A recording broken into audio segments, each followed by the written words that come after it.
আসসালামু আলাইকুম আরহামতুল্লাহি ওবারাকাতু।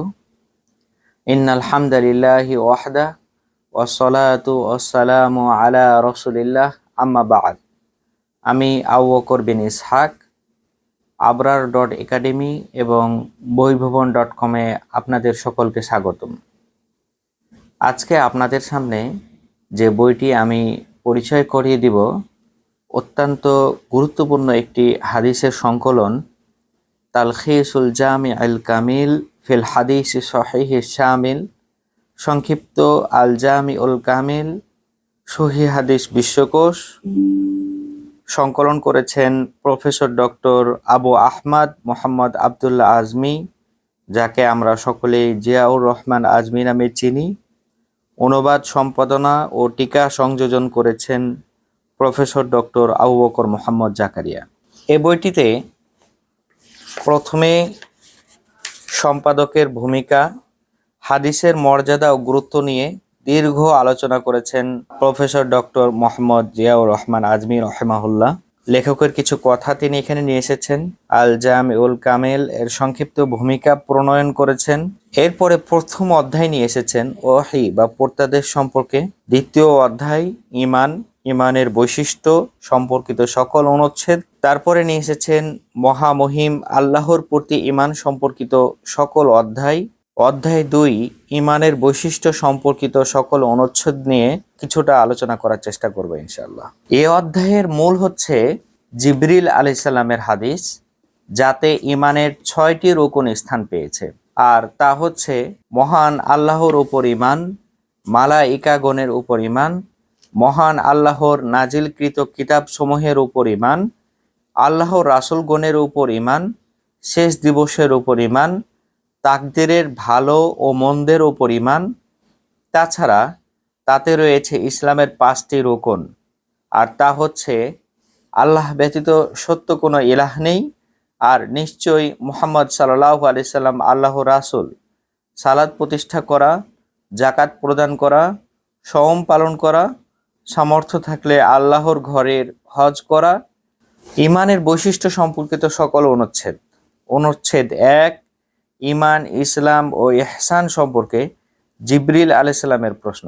হাদিসটি হচ্ছে আন ওমর ইবনুল খাত্তাব রাদিয়াল্লাহু আনহু ক্বালা বাইনামা নাহনু ইনদা রাসূলিল্লাহি সাল্লাল্লাহু আলাইহি সাল্লাম যাতা ইয়াউমিন। ওমর বিন খাত্তাব রাদিয়াল্লাহু আনহু হতে বর্ণিত, তিনি বলেন যে আমরা রাসূল সাল্লাল্লাহু আলাইহি সাল্লামের কাছে একদিন বসেছিলাম। ইযে তালা আলাইনা রাজুলুন শাদীদু বায়াদি সিয়াবি শাদীদু সাওয়াদি শা'রি। এমন সময় আমাদের কাছে এমন একজন লোক উপস্থিত হলেন, যার শরীরের পোশাক ছিল ধবধবে সাদা এবং চুলগুলো ছিল কুশকুশে কালো। লা ইউরা আলাইহি আসারুস সাফার, তাকে দেখে মনে হচ্ছিল না যে তিনি সফর করে এসেছেন। ওয়ালা ইয়ারিফুহু মিন্না আহাদুন, আবার তাকে আমাদের মধ্য থেকে কেউ চিনেও না। হাত্তা জালাসা ইলা নবী সাল্লাল্লাহু আলাইহি ওয়াসাল্লাম, তিনি এসে নবী সাল্লাল্লাহু আলাইহি সাল্লামের কাছে বসলেন। ফা আসনাতা রুকবাতাইহি ইলা রুকবাতাইহি ওয়া ওয়াদাআ কাফাইহি আলা ফাখিদাইহি, অতঃপর তিনি রাসূল সাল্লাল্লাহু আলাইহি সাল্লামের হাঁটুর সাথে তার 2 হাঁটু মিল করে বসলেন এবং তার 2 হাতকে তার 2 উরুর রাখলেন। ওয়া ক্বালা ইয়া মুহাম্মদ আখবিরনি আনিল ইসলাম, এরপর তিনি প্রশ্ন করলেন যে হে মুহাম্মদ, তুমি আমাকে ইসলাম সম্পর্কে অবহিত করুন। ফাকালা রাসূলুল্লাহি সাল্লাল্লাহু আলাইহি সাল্লাম, রাসূল সাল্লাল্লাহু আলাইহি সাল্লাম তার উত্তরে বললেন, আল ইসলামু আন তাশহাদা আল্লা ইলাহা ইল্লাল্লাহ ওয়া আন্না মুহাম্মাদার রাসূলুল্লাহ, তুমি এই সাক্ষ্য দিবে যে আল্লাহ তাআলা ছাড়া সত্যিকারে কোনো ইলাহ নেই এবং মুহাম্মদ সাল্লাল্লাহু আলাইহি সাল্লাম আল্লাহ তাআলার রাসূল। ওয়া তুকিমাস সালাহ, তুমি সালাত প্রতিষ্ঠা করবে। ওয়া তুতিজ যাকাহ, যাকাত আদায় করবে। ওয়া তাসুমা রমাদান, রমজান মাসে সিয়াম পালন করবে।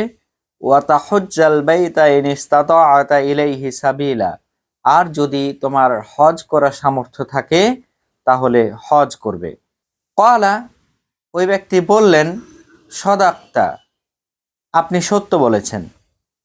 ক্বালা উমর বিন খাত্তাব রাদিয়াল্লাহু আনহু বলছেন, ফাআজিবনা লাহু ইয়াসআলুহু ওয়া ইউসাদ্দিকুহু, আমরা আশ্চর্যিত হয়ে গেলাম, যিনি প্রশ্ন করছেন তিনিই সত্যায়ন করছেন। ক্বালা, ওই ব্যক্তি আবারও জিজ্ঞেস করলেন, ফাআখবিরনি আনিল ঈমান, তাহলে এখন আমাকে ঈমান সম্পর্কে অবহিত করুন।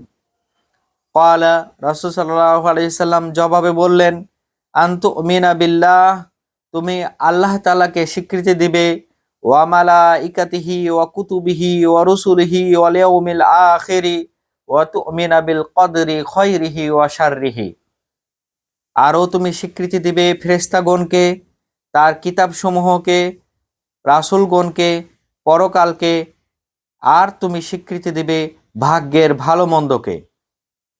ক্বালা, ওই ব্যক্তি বললেন, সদাক্তা, আপনি সত্য বলেছেন। ক্বালা, ওই ব্যক্তি আবারও জিজ্ঞেস করলেন, ফাআখবিরনি আনিল ইহসান, আপনি আমাকে ইহসান সম্পর্কে অবহিত করুন। ক্বালা, রাসূল সাল্লাল্লাহু আলাইহি সাল্লাম বললেন, আনতা আবুদাল্লাহ কাআন্নাকা তারাহু, তুমি আল্লাহ তাআলার এমনভাবে ইবাদত করবে যেন তুমি তাকে দেখছো। ফা ইল্লাম তাকুন তারাহু ফা ইন্নাহু ইয়ারাক, যদি তুমি তাকে দেখতে না পাও তাহলে মনে করবে যে তিনি তোমাকে দেখছেন। ক্বালা, ওই ব্যক্তি আবারও জিজ্ঞেস করলেন, ফা আখবিরনি আনিস সাআহ, তাহলে আপনি আমাকে কিয়ামত সম্পর্কে অবহিত করুন। ক্বালা, রাসূল সাল্লাল্লাহু আলাইহি সাল্লাম উত্তরে বললেন, মাল মাসউলু আনহা বিআলামা মিনাস সাইল, জিজ্ঞেসকারী জিজ্ঞাসিত ব্যক্তি থেকে অধিক জানেন। ক্বালা, ওই ব্যক্তি আবারও জিজ্ঞেস করলেন, ফা আখবিরনি আন আমারাতিহা, তাহলে কিয়ামতের কিছু আলামত সম্পর্কে আমাকে অবহিত করুন।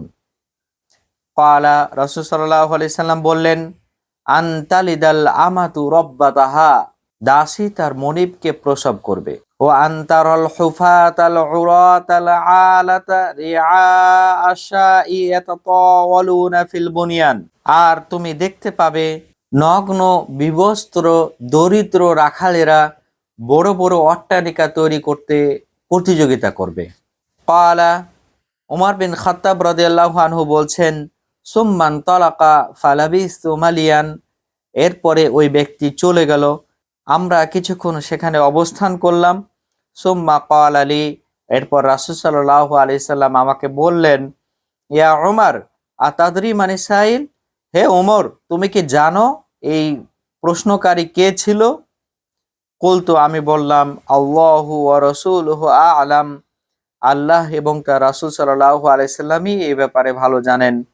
ক্বালা, রাসূল সাল্লাল্লাহু আলাইহি সাল্লাম বললেন, ফা ইন্নাহু জিবরিল আতাকুম ইউআল্লিমুকুম দীনাকুম, তিনি হচ্ছেন জিবরিল আলাইহিস সালাম, তিনি তোমাদের কাছে এসেছিলেন দিন শিক্ষা দেওয়ার জন্য।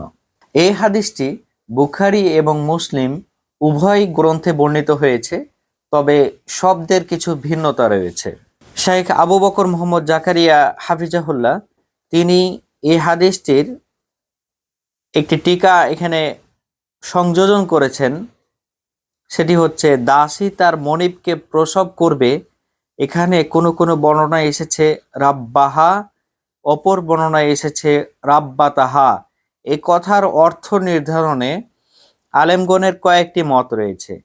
তার মধ্যে প্রথম মত হচ্ছে, এর অর্থ হচ্ছে দাসীর সংখ্যা অনেক বেড়ে যাবে, তখন সে দাসী তার মনিব থেকে গর্ভধারণ করবে, তখন যদি তার মেয়ে সন্তান হয় তখন সে মেয়ে সন্তান তার মায়ের মালিক বনে যাবে, আর যদি ছেলে হয় তাহলে সে ছেলে তার মায়ের মালিক হবে।